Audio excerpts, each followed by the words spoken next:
O'z telekom deganda. Ayasini yaxshi ko'radiganlar videoga bitta like bosib ketinglar.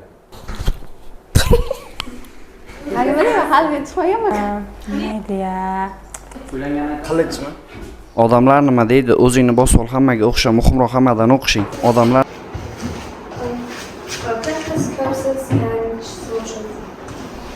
Hi guys, I'm Madina again. Shuni desam bo'ladimi? Haqiqiyda kim senga bir xat qo'shrandilar, bo'lmas ado oning haqida yuzganchilar degan ashiramiz. Hi guys, I'm Madina again. Welcome back to second episode of Young Reader. It's called Starry Nights. Starry Nights. In English, it's called Starry Nights, and it's written by Primqul Qodirov, but in Uzbek we call it Yulduzli Tunlar. It starts with death of his father. His father's name is Umar Shaykh Mirzo, and he was leader of Andijan. Shockingly, when his father died, he was only 12 years old. In that moment, he had to replace his father's position. I am impressed by this because he was too young to govern the country, but he did it. Unfortunately, I'm not going to talk about governing the country because nowadays so many children can't control themselves. In general, I really liked historical books. This is one of my favorite books. Hi everyone, my name is Saro and I'm 16 years old, and I want to talk about one of my favorite books. It's called Qalb Ifrata and written by Nuriye Çelik. It's Turkish novel. This book is about mother of Isa prophet Maryam. It teaches us to pure our heart.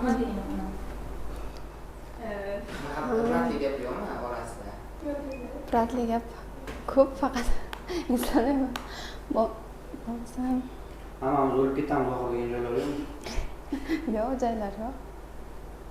Keyin faqat ko'proq tuhmatlar haqida ko'pdasiz. Keyin Tuhmat qaysi bir?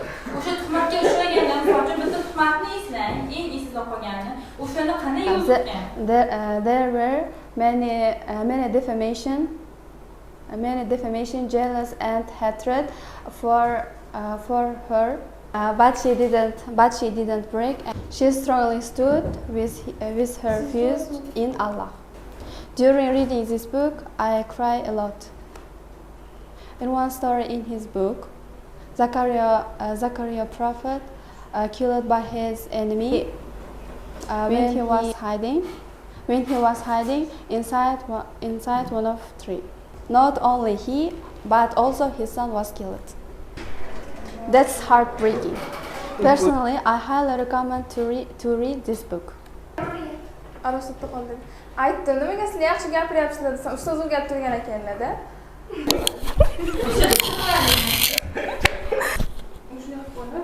Bravo. Qisarib ketdimmi? Yo'q.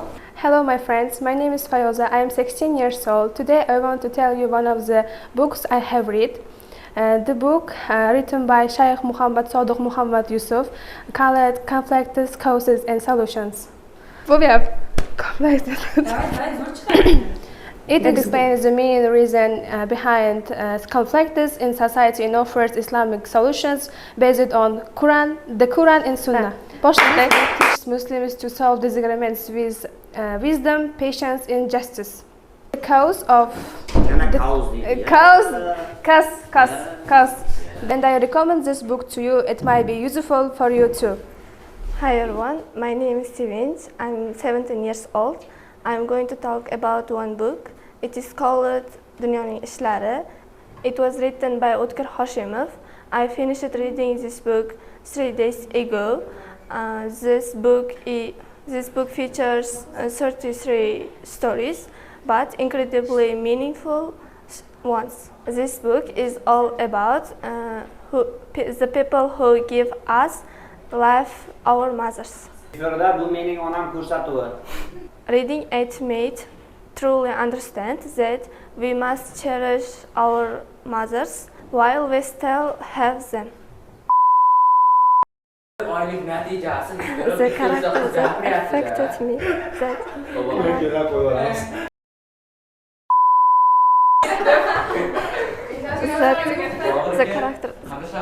the character that affected me the most was one. The character that affected me the most was one who only begin to appreciate after her mother's death. You know, our mothers are ready to devote their lives. If you are into stories about mothers, I advise read this book. Hello everyone, my name is Camron. Now I'm really excited to be part of this video.